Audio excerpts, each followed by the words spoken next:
তুমি যখন এন্ট্রি করবে আমাদের ধরো এখানে উইংস আছে, মানে আমরা তো স্টেজের পেছনে দাঁড়াবো, এবারে যখন আমরা এন্ট্রি করবো আমরা না এল শেপ করে যাবো, দেখে এল মানে তোমাকে বেরোতে হবে এইভাবে, দেন তোমার প্রোফাইলটাকে সাইড ওয়েজ থেকে ফ্রন্ট প্রোফাইল নিতে হবে। তাহলে যখন বেরোচ্ছি আমাদের আই কন্ট্যাক্টটা সবসময় স্ট্রেট থাকবে, কোনো দিকে এদিক ওদিক যাবে না। তুমি স্ট্রেট এরকম ঢুকবে, এসে এই স্টেজের মাঝামাঝি এসে এরকম পোজিং করবে, ঠিক আছে? পোজিংটা দেখে নাও। লেফট লেগ মানে বাঁ পাটাকেও তুমি রাখতে পারো এইভাবে, একটা রাখো, এখান থেকে আমি নি ব্রেক করেছি, ওকে? আর না হলে রাইট লেগটাকে তুমি এইভাবে ব্রেক করে রাখতে পারো, ওকে? এনি ওয়ান, মানে যে কোনো একটা। এবারে হাতটা কি করবে, বা তুমি ভাবছো যে হাতের পশ্চারসগুলো কি হবে। জেনারেলি ওয়েস্টার্ন ওয়াকে যখন আমরা করি পশ্চারসের সময় আমরা একটা হাতও রাখতে পারি কোমরে, বা একটা হাতও রাখতে পারি, বা অনেক সময় দুটো হাতও রাখতে পারি।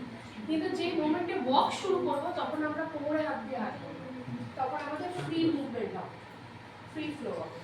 তাহলে আবার পশ্চারটা দেখে নাও। আর হাত রাখা ওয়েস্ট লাইনে হচ্ছে যেখান থেকে আমরা ডেনিম প্যান্টস পরি সেখান থেকে তোমরা এরকম ভাবে রাখবে, আর এলবোটাকে ইন রাখবে, এলবোটাকে আউট যেন না হয়, ওকে? বেশি না, বেশি টানবে না, বডি টানার দরকার নেই। এই যে রাখছিলে এখান থেকে রিস্ট থেকে রাখো, ভেঙেছি আমি হাতটা, যত তুমি রিস্ট থেকে ভাঙবে হাতটা নিয়ে প্রপারলি এখানে টাচ করবে, স্কিনের সাথে বডির সাথে টাচ করবে, তখন দেখবে তখন পশ্চারসগুলো এসে যাবে। কারেক্ট, আমি তোমায় দেখিয়ে দেবো। তাহলে ফার্স্টে কি করছি আমরা, এন্টার করব, এসে মিডলে একটা পোজ নেব, ওকে?